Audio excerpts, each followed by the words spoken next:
அனைவருக்கும் வணக்கம். இன்று நாம் வந்திருக்கின்ற இடம் மருத்துவச்சி அம்மன் ஆலயம், பாடியநல்லூர். இன்று நாம் சந்திக்க இருக்கும் நபர் மருத்துவச்சி உபாசகர் திரு சாந்தகுமார் அவர்கள். அவர்களிடம் சில வினாக்களை எழுப்ப உள்ளோம். ஐயா வணக்கங்கய்யா. வணக்கம். மருத்துவச்சி துணை ஜெய்குரு பரசுராம். ஐயா, இப்போ எல்லாரும் ஆவலோடு எதிர்பார்க்குற அந்த குரு பெயர்ச்சி, அதை தான் எல்லாரும் ஆவலாக எதிர்பார்த்துக்கிட்டு இருக்காங்க. அது என்றைக்கு ஆரம்பிக்குது, எந்த நேரத்தில், சரியான நேரம், முடிகிற நேரம், அதை சொன்னிங்கன்னா மக்களுக்கு ரொம்ப உபயோகமாக இருக்கும். குரு பயிற்சி பார்த்திங்கன்னா மே 1 பிற்பகல் 1 மணிக்கு குரு பயிற்சி ஆகுது. மேஷத்திலிருந்து ரிஷபராசிக்கு இடம்பெயர்றார் குரு பகவான். இது 2024 2025 வரைக்கும் பயணம் பண்ணுதுங்க. ஐயா, இந்த பெயர்ச்சிகள்லாம் வானியல் சாஸ்திரங்களில் தான் நடக்குது. அந்த கோள்களினுடைய பயிற்சி அங்கே நடக்கக்கூடிய அந்த பயிற்சிகளுக்கு நாம் இங்கே இந்த பூலோகத்தில் யாகம் இந்த மாதிரிலாம் பண்ணி அதுக்கு பரிகாரம் தேடிக்கலான்றாங்க. அது எந்த அளவுக்கு நமக்கு சாத்தியம், அதன் மூலியமாக நமக்கு எந்த அளவுக்கு மக்களுக்கு பலன் கிடைக்கிது, இது எல்லா ராசிக்காரங்களும் இப்போ பண்ணிக்கணுமா? ஏன்னா இப்போ பார்த்தீங்கன்னா கடக ராசிக்காரங்களாம் மேன்மை வர போகிறாங்க அப்படின்னு சொல்கிறாங்க. அப்போ அவங்க பண்ணணுமா, இல்லை யாருக்கெல்லாம் இது பரிகாரங்கள் நிறைய பண்ணணும், இதை பற்றிய ஒரு விழிப்புணர்வு கொடுங்க. அடுத்தது நம்ம ஆலயத்தில் என்ன பரிகாரங்கள் நடக்க போகுது, அதையும் நேயர்களுக்கு சொன்னால் நல்லாயிருக்கும். ஐயா, இப்போ பார்த்தீங்கன்னா இந்த வருடம் 2024 மே மாதம் 1 குரு பகவான் ரிஷபத்தில் பயிற்சி ஆகிறாரு. இது நீங்கள் கேட்குற மாதிரி இது வானிலையில் தானே வருது, நீங்கள் இங்கே பண்ணுற பூஜைனால எப்படி நமக்கு பலன் ஏற்படுது அப்படின்ற மாதிரி சொல்கிறீங்க. இப்போ ஒரு மனிதன் இப்போ ஜனனமாகறான் அப்படின்னு பார்த்தீங்கன்னா அவனுக்கு ஒரு ராசி கட்டம்ன்றது உருவாகும். அது லக்னம், ராசி, நட்சத்திரம் அப்படின்ற மாதிரி ஒருத்தவனுக்கு ஒரு குறிப்பிட்ட ஒரு ஜாதகத்தில் நம்ம குறிப்பிட்ட நேரம், நாள், இடம், ஆனா பெண்ணா பார்த்து நம்ம ஜாதகத்தில் இது நம்ம கண்டுபிடிச்சிக்கலாம் என்ன ராசி என்ன நட்சத்திரம் அப்படின்னு. இப்போ இன்றைக்கி நம்ம குரு பயிற்சி நம்ம பூஜை பண்ணுறோம் அப்படின்னு பார்க்கும்போது அவங்களோட பெயர், கோத்திரம், ராசி, நட்சத்திரம் வச்சு அவங்க பேருக்கு இப்போ நீங்கள் கேட்குறீங்க, அதை வச்சு நாங்கள் பூஜை பண்ணுறோம், ஹோமத்தில் பண்ணுறோம். இப்போ நீங்கள் கேட்குறீங்க 12 ராசியில் ஒரு 5 ராசிக்கு நல்லா இருக்குது, ஒரு 5 ராசிக்கு நல்லா இல்லை அப்படின்ற மாதிரி நீங்கள் சொல்கிறது ரைட்டு. இப்போ ஃபார் எக்ஸாம்பிள் இப்போ கடகத்துக்கு நீங்கள் அள்ளி கொடுக்குறாரு அப்படின்னு பார்த்தீங்கன்னா எல்லா கடகக்காரங்களுக்கும் அள்ளி கொடுப்பாரான்னு கேட்டிங்கன்னா கிடையாது. இதில் கோச்சாரம்னு ஒன்று இருக்குது. உங்களோட தசாபுத்திகள் இப்போ என்ன போயிட்டுருக்குன்னு நம்ம பார்க்கணும். அந்த தசாபுத்திகளில் குரு என்ன பலன் கொடுத்துட்ருக்காரு, இப்போ குரு பார்த்திங்கன்னா நல்ல இடத்துல இருக்காரா இல்லை தீமை இடத்துல இருக்காரான்னு நம்ம பார்க்க வேண்டிய சூழ்நிலைகள் இருக்குது. இப்போ நீங்கள் அதை பண்ணும்போது 12 ராசிகளுமே நம்ம பரிகாரம் பண்ணிக்கிட்டால் நல்லது, சரிங்களா? அதே போல் 5 ராசிக்கு தீமை தராருன்னு வச்சுக்கிறீங்களே. இப்போ மீனம் எடுத்துக்கிட்டிங்கன்னா இப்போ மீனத்துக்கு தீமை தராரா அப்படின்னு கேட்டிங்கன்னா மீனம் ஆல்ரெடி பார்த்திங்கன்னா குருவோட வீடு, தனுசும் மீனமும் பார்த்திங்கன்னா குருவோட வீடு. பலன் பார்த்திங்கன்னா நம்ம வீட்டு பிள்ளைங்க அப்படின்னு சொல்லிட்டு தன்னோட எதிர்பலனை கொஞ்சம் கம்மியாக தான் கொடுப்பார், சரிங்களா? அது இல்லாமல் அவங்க குருனால் உச்சப்பட்டு இருந்தாலோ இல்லை குரு வீடு ஆட்சி பெற்று இருந்தாலோ அவங்களுக்கு சில நன்மைகளை கொடுக்க தான் செய்வார், சரிங்களா?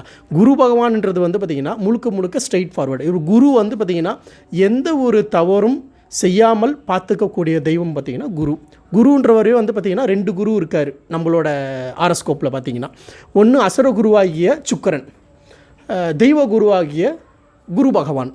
இப்போ 2 பேருமே பார்த்திங்கன்னா ஒரே இடத்துல வராங்க. அது ரொம்ப விசேஷமான இடம். ரிஷபத்தில் ரிஷபத்தோட வீடு எதுன்னு பார்த்தீங்கன்னா சுக்கிரனோட வீடு. சுக்கிரனோட வீட்லேயே பார்த்திங்கன்னா குரு வராரு. அப்போ இந்த 2 குருக்குமே பார்த்திங்கன்னா சில பேர் சொல்கிறாங்க ஸ்க்ளாஷ் ஆகும் அப்படின்னு சொல்கிறாங்க, எதிர்ப்புகள் ஏற்படும் அப்படின்னு. கிடையாது. 2 பேருமே அவங்க வேலையை இவங்க பார்க்க போகிறாங்க, இவங்க வேலையை இவங்க பார்க்க போகிறாங்க. நம்ம குருக்கு பார்த்திங்கன்னா தெய்வ குருக்கு தெரியும் யாருக்கு என்ன கொடுக்கணும், யாருக்கு என்ன கொடுக்கக்கூடாது அப்படின்னு சொல்லிட்டு. நீங்கள் ஏற்கனவே தசாபுத்திகள்லையோ நீங்கள் என்ன உங்கள் தசாபுத்திகள்லையோ இல்லை போன வருடங்களில் நீங்கள் குரு பயிற்சியில் எப்படி நடந்துக்கிட்டீங்க அப்படின்ற மாதிரி குரு பார்த்திங்கன்னா ஒரு கணக்கிடம் எடுப்பார். அந்த கணக்கிடம் பிரகாரம் உங்களுக்கு நன்மை தீவம் பார்த்திங்கன்னா உங்களுக்கு அள்ளி கொடுப்பார். அதே போல் நான் தனியாக சொல்லக்கூடிய விஷயம் என்னென்னு பார்த்தீங்கன்னா 12 ராசிக்குமே நீங்கள் பரிகாரம் பண்ணிக்கிறது நல்லது, சரிங்களா? ஒன்றும் கிடையாதுங்க. ஹோமத்தில் குருவோட வஸ்திரம் எது? மஞ்சள் கலர். குருவோட தானியம், இது 2த்தையுமே கலந்து ஒவ்வொரு ராசி, நட்சத்திரம், பேர் அவங்களது இண்டிவிஜுவலாக நீங்கள் சொல்லி நீங்கள் ஹோமத்தில் போட்டுட்டு வந்தீங்க அப்படின்னா குருவோட தோஷத்திலிருந்து, குருவோட ஒரு கெட்ட பார்வையிலிருந்து நம்ம வந்து விடுபடலாம். அதே போல் நன்மை அடையக்கூடிய ராசி நட்சத்திரக்காரவங்க பண்ணும்போது ஒரு நல்ல ஒரு, இப்போ பார்த்தீங்கன்னா ஒரு குரு வந்து கடகத்துக்கு வந்து ஒரு 80% நல்லது பண்ணுறாருன்னு வச்சிங்களேன். நீங்கள் இந்த பரிகாரம் பண்ணும்போது இன்னும் ஒரு கூடுதலான விஷயத்தை பண்ணக்கூடிய பலன் வந்து குரு கொடுப்பாரு. அதனால் எல்லாருமே இந்த குரு பயிற்சிக்கு பரிகாரம் பண்ணுறது நல்லதுங்க. ஐயா, நம்ம மருத்துவச்சி அம்மன் கோயிலில் நீங்கள் நித்தியகால ஓம பூஜை பண்ணிக்கிட்டு இருக்கீங்க.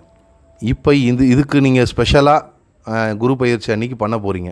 அதுக்கான நேரம் மக்கள் எப்போ வரணும், அதை எப்படி புக் பண்ணணும், இல்லை இப்போ ரொம்ப தூரத்தில் இருக்கிறாங்க, அவங்களாம் எங்களால் வர முடியாது, இந்த பூஜையில் கலந்துக்கணும்னு நினைக்கிறாங்க, அவங்களுக்கு என்ன, இல்லை நாங்கள் ஒரு குடும்பமாக வரோம், ஒரு 4 பேர் 5 பேராக வரோம், நாங்கள் இந்த ஹோமத்தில் கலந்துக்கிறோம் அப்படின்னா நாங்கள் என்ன பண்ணணும், அதை கொஞ்சம் தெளிவாக சொல்லிட்டிங்கன்னா நல்லாயிருக்கும். வரக்கூடிய மக்கள் அனைவரும் வரலாம். மருத்துவச்சி அம்மன் சங்கிலிகருப்பு சுவாமி ஆலயம், ரெடில்ஸ், பாடியநல்லூர், சென்னை 52. இது எங்கே இருக்குது அப்படின்னு பார்த்தீங்கன்னா, பாடியநல்லூர் பஸ் ஸ்டாண்ட்லேருந்து டாக்டர் மு வரதராஜன் தெருக்குள்ளே வந்தீங்கன்னா மருத்துவச்சி அம்மன் ஆலயம் இருக்குது. நீங்கள் ஒவ்வொரு நபராக வந்தாலும் சரி, குடும்பத்தோடு வந்தாலும் சரி, ஒரு நபருக்கு தனிப்பட்ட ராசி தான், சரிங்களா. ஒரு குடும்பமாக இருந்துட்டாலுமே அந்த குடும்பத்துக்கு எல்லாத்துக்கும் சேர்த்து ஒரே ராசி பலன் இருக்காது, சரிங்களா. இண்டிவிஜுவலாக எல்லாருக்குமே பெயர், ராசி, நட்சத்திரம் வச்சு அவங்களுக்கு ஒரு ராசி நட்சத்திரத்துக்கும் வஸ்திரம், தானியம் வச்சு அவங்க கையாலேயே ஹோமத்தில் வந்து போடப்படும். ஐயா, இதுக்கு எதனா கட்டணம் இருக்குங்களா? இதுக்கு வேறு எதனா நாங்கள் வாங்கிட்டு வரணுமா எப்படின்றதையும் தெளிவாக சொல்லிட்டிங்கன்னா நல்லாயிருக்கும். ஒரு குறைஞ்ச கட்டணம் தான் வச்சுருக்கோம். வெறும் 151 ரூபா மட்டும்தான் வச்சுருக்கோம். நீங்கள் எந்த பொருளும் வாங்கிட்டு வர தேவையில்லை. இது ஆலய சார்பிலேயே எல்லா பொருளையும் வாங்கிட்டு வந்து வச்சிடுறாங்க. ஆக்சுவலி இது மாதிரி கிரக தோஷம், கிரக பரிகாரம் இதுக்கெல்லாம் வந்து பைசா வாங்கி தான் பண்ணணும். இதுக்கு வந்து நம்ம ஃப்ரீயாக பண்ணக்கூடாது. அது அவங்களுக்கும் பலன் கிடையாது, நமக்கும் பலன் கிடையாது. இது வந்து குருன்றதுனால கம்பல்சரி ஒரு 151 ரூபா நம்ம ஒரு கட்டணமாக வச்சுருக்கோங்கய்யா. இப்போ ஒரே குடும்பத்தில் 2 பேருக்கு ஒரே ராசி இருந்ததுன்னா அப்போ அவங்களுக்கும் தனித்தனியாவா, இல்லை அவங்களுக்கு ஒருத்தர் கொடுத்தா போதுங்களா? இதே மாதிரி இப்போ வந்து ஒருத்தர், இப்போ நான் இருக்கேன் கடகராசி பூச நட்சத்திரம்னா எனக்கு நீங்கள் பண்ண சொல்கிறீங்க, நான் சொல்கிறேன்னா என்ன மாதிரி கடகராசி பூச நட்சத்திரம் ஒரு 200 பேர் 300 பேர் இருக்காங்கன்னா அவங்களுக்கும் அந்த பலன் போய் சேருமா? இது எப்படிங்க? யா உங்களுக்கு அம்மா அப்பான்றவங்க ஒன்று தான்யா. நீங்கள் பிறந்த டைம்ன்றது வேறு, நீங்கள் பிறந்த இடம்ன்றது வேறு, சரிங்களா. உங்களோட ஜென்ம கர்மான்றது வேறங்கய்யா. இப்போ நீங்கள் ஒரே வீட்டில் 2 பேரே வந்து ஒரே ராசி ஒரே நட்சத்திரம் நீங்கள் இருக்கீங்கன்னா கூட பேருன்றது வேறு, உங்களோட ஏஜ்ன்றது வேறு, சரிங்களா. தனிப்பட்ட விருப்பத்துக்கு தான் நீங்கள் பண்ணணும். அதே போல் நீங்கள் கேட்குற கேள்வியில் வந்து இப்போ நீங்கள் கடகராசி பூச நட்சத்திரம்னு சொல்கிறீங்க. இதே உலகத்தில் வந்து எவ்வளோ பேர் கடகராசி பூச நட்சத்திரம் உங்கள் பேர் கொண்டவங்களே இருக்கிறாங்கன்னு வச்சிங்களேன். அவங்க பிறந்த இடம் வேறு, நீங்கள் பிறந்த இடம் வேறு, அவங்களோட அம்மா அப்பா வேறு, நீங்கள் உங்களோட அம்மா அப்பா வேறு. அப்படின்னும் போது தனித்தனி முறையில் தான் இந்த பரிகாரத்தை பண்ணணும். இப்போ இதிலே வந்து 2 பிள்ளைகளை பிறக்கிறாங்க அப்படின்னா கூட 2 பேருமே ஒரே டைமில் பிறக்கிறது கிடையாது, செகண்ட்ஸ் மாறும். அப்படின்னும் போது அவங்களும் தனிப்பட்ட விருப்பத்தில் தான் பண்ணிக்கணும். ஒரே சேர்ந்துக்கிட்டு ஒரு குடும்பத்துக்கு எனக்கு வந்து இப்போ 4 பசங்க ஒரு மனைவி இருக்காங்கன்னு வச்சுக்கலாம், எல்லாருக்கும் சேர்த்து நீங்கள் ஒரே இதுவாக பண்ணிடுறீங்கன்னா அது மாதிரி பண்ணக்கூடாதுங்க. தனித்தனி பேரில் தான் பண்ணணும். ஐயா, இந்த பரிகாரம்ன்றது யாகம் சம்பந்தமானதா? ஏன்னா நீங்கள் வந்து யாகத்தை தான் மெயினாக எடுத்து செய்கிறீங்க. இப்படி யாகம் செய்கிறதுனால எப்படி அந்த பலன் கிடைக்குது? ஏன்னா அது ஒரு ஹோமம் பண்ணி நீங்கள் நெருப்பில் மூட்டி அந்த பொருள்களை போடுங்க அப்படின்னு சொல்கிறீங்க. இதனால் எப்படி நமக்கு நன்மை நடக்குது அப்படின்றத கொஞ்சம் தெளிவாக சொன்னீங்கன்னா நல்லாயிருக்கும்.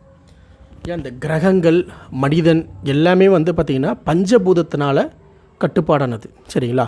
அப்படிப்பட்ட பஞ்சபூதத்தானதை நம்ம கலசம் வச்சு தான் ஃபஸ்ட்டு இந்த பூஜை நம்ம ஆரம்பிக்கிறோம். இந்த கலசம்ன்றது வந்து பார்த்திங்கன்னா பஞ்சலோகத்திலான ஆன கலசம், அதுக்குள்ளே இருக்கிறது நீர், சரிங்களா. அது அந்த தத்துவத்திலே பார்த்திங்கன்னா பஞ்சபூத தத்துவம் வந்துடும். இதுக்கு தேவையான அந்த கலசத்தில் வந்து குரு பகவானை வந்து ஆவாகனம் பண்ணிக்கிறோம். எந்த நம்ம பூஜையை எடுத்து பண்ணாலுமே ஃபஸ்ட்டு நம்ம கணபதியை மையமாக வச்சு தான் அந்த பூஜையை நம்ம பண்ணுறது. அதே போல் அன்றைக்கி குரு பயிற்சினால் மையமாக கணபதியை வச்சு எடுத்து பண்ணாலுமே குரு பகவானை ஆவாகனம் பண்ணி அந்த கலசத்தில் குரு பகவானை நம்ம வந்து பூஜையில் வந்து தயார் பண்ணி வச்சுருவோங்க. இந்த குரு பகவானுக்கு வந்து பார்த்திங்கன்னா நெய்வேத்தியம், அவருக்கு தேவையான நெய்வேத்தியங்களை வந்து பார்த்திங்கன்னா அவரோட படத்துக்கும் அவரோட கலசத்துக்கும் நம்ம வந்து வச்சு படைக்கிறோம். ஹோமத்தில் பண்ணுறோம் அப்படின்னு பார்த்தீங்கன்னா இது எல்லாமே இப்போ நீங்கள் கலசத்தில் வச்சு பண்ணுறீங்கன்னா மனிதர்கள் வந்து எடுத்து சாப்பிடுவாங்க. சரிங்களா? ஹோமத்தில் பண்ணுறது பார்த்திங்கன்னா காற்று மூலியமாக, சரிங்களா, வெப்பம் மூலியமாக, ஆகாசத்துக்கு நம்ம நெருப்பு மூலியமாக, நம்ம அக்னி மூலியமாக நம்ம ஹோமத்தில் தேவையான வஸ்திரமோ மூலிகையோ குருக்கு தேவையான பிடிச்ச பலகாரமோ நம்ம ஹோமத்தில் போட்டு ஒவ்வொரு நபருக்கும் இண்டிவிஜுவலாக நம்ம இங்கே பண்ணுறோம். சரிங்களா? இப்போ நீங்கள் இதை பண்ணும்போது பிரபஞ்சத்துக்கிட்ட நேரடியாக போய் அங்கே சேரும். சரிங்களா? ஐயா ரொம்ப மகிழ்ச்சிங்க. உங்கள் தகவல்கள்லாம் ரொம்ப எங்களுக்கு பலனுள்ளதாக இருந்தது. இந்த பூஜையில் வேறு யார் சித்தர்கள் இருக்காங்க? இப்போ நீங்கள் ஜடாமுடி சித்தர் இருக்காங்க, அவங்களும் வருவாங்கன்னு நினைக்கிறோம். இந்த இதில் வேறு யாரெல்லாம் வரப்போகிறாங்களா, இல்லை உங்கள் தலைமையில் நடக்குதா, இல்லை ஜடாமுடி சித்தர் ஐயா தலைமையில் நடக்க போதா அப்படின்றதையும் கொஞ்சம் தெளிவாக சொல்லிட்டீங்கன்னா நல்லாயிருக்கும். ஜடாமுடி சித்தர் ஐயா வந்து பார்த்திங்கன்னா இந்த ஆலயத்தோட நிர்வாகி அவங்க தான். அவங்களோட தலைமையில் தான் இந்த பூஜை வந்து நம்ம நடத்துகிறோம். அவங்களோட பையன்தான் நான். அது இல்லாமல் மற்ற சித்தர்கள் வந்து அழைப்பு விடலாமா வேணாமான்னு யோசனை பண்ணிகிட்டு இருக்கோம். ஏன்னு கேட்டிங்கன்னா குரு பயிற்சின்றது வந்து பார்த்திங்கன்னா குரு பகவானுக்கு மட்டமான ஒரு ஆவர்த்தி பூஜையாக இருக்க வேண்டும்ன்றது வந்து நம்ம ஆலய சார்பில் வந்து நான் நினச்சிட்ருக்கோம். இது இன்னொரு நிகழ்ச்சியில் நீங்கள் கேட்குற மாதிரி எல்லா சித்தர்களையும் வர வச்சு பண்ண முடியும் ஐயா. சரிங்களா? ஆனால் இப்போதைக்கு குறிப்பிட்ட ஒரு 2 நாள் தான் இருக்கிறதுனால அப்படி எதுவும் பிளான் பண்ணலை. சப்போஸ் அப்படி பண்ணுற மாதிரி இருந்துச்சு அப்படின்னா நம்ம யூடியூப் சேனலில் வந்து லைவாக அன்றைக்கி போடுறோம். காலையில் 10 மணிக்கு நம்ம யூடியூப் சேனலில் வந்து பூஜை வந்து லைவாக ஓடும். இப்போ வர முடியாதவங்க 150 ரூபா வந்து நான் உங்களுக்கு இந்த வீடியோலேயே வந்து பார்த்திங்கன்னா உங்களுக்கு ஒரு ஸ்க்ரீன்ஷாட் கொடுக்குறேன். நீங்கள் ஆலயத்தில் நீங்கள் 151 ரூபா நீங்கள் பே பண்ணி வர முடியாதவங்க உங்கள் பேர், ராசி, நட்சத்திரம், கோத்திரத்தை அனுப்பி நீங்கள் இந்த பூஜையில் கலந்துக்கலாம். உங்களுக்கு தேவையான பிரசாதம் இந்த ஆன்லைன் மூலியமாக உங்களுக்கு வந்து சேரும். அது இல்லாமல் நீங்கள் இந்த பூஜை நடக்குதா இல்லையா அப்படின்னு சொல்லிவிட்டு நீங்கள் யூடியூப் சேனலில் நம்ம மருத்துவச்சி துணை யூடியூப் சேனலில் லைவில் ஓடும். நீங்கள் உங்கள் பேர் பதிவு பண்ணிவிட்டு நீங்கள் வந்து ஆன்லைனில் வந்து நீங்கள் கலந்துக்கலாம். நன்றி, வணக்கம். ஐயா ரொம்ப தகவலுக்கு நன்றிங்க. கடைசியாக ஒரே ஒரு கேள்வி. இப்போ இது வந்து குரு பகவான்னும் போது இந்த ஆலங்குடி அங்கே இருக்கிற குரு பகவானுக்கு அங்கே போய் தான் நான் செய்யணுமா? அந்த பலன் நம்ம இங்கே பண்ணக்கூடிய அந்த ஹோமத்தில் முழு பலன் கிடைக்குமா, இல்லை நம்ம அந்தந்த இடத்துக்கு நோக்கி தான் போகணுமா அப்படின்றத ஒரு சிறிய ஐயம் எனக்கு இருக்குது. அந்த ஐயத்தை நீங்கள் தான் தெளிவுபடுத்துனீங்க. இப்போ உலகத்தில் வந்து பார்த்திங்கன்னா நம்ம தமிழ்நாட்டில் மையமாக எடுத்துக்கிட்டிங்கன்னா குரு பகவான் 9 கிரகத்துக்கும் ஒவ்வொரு ஆலயங்கள்ன்றது ஒன்று இருக்குயா.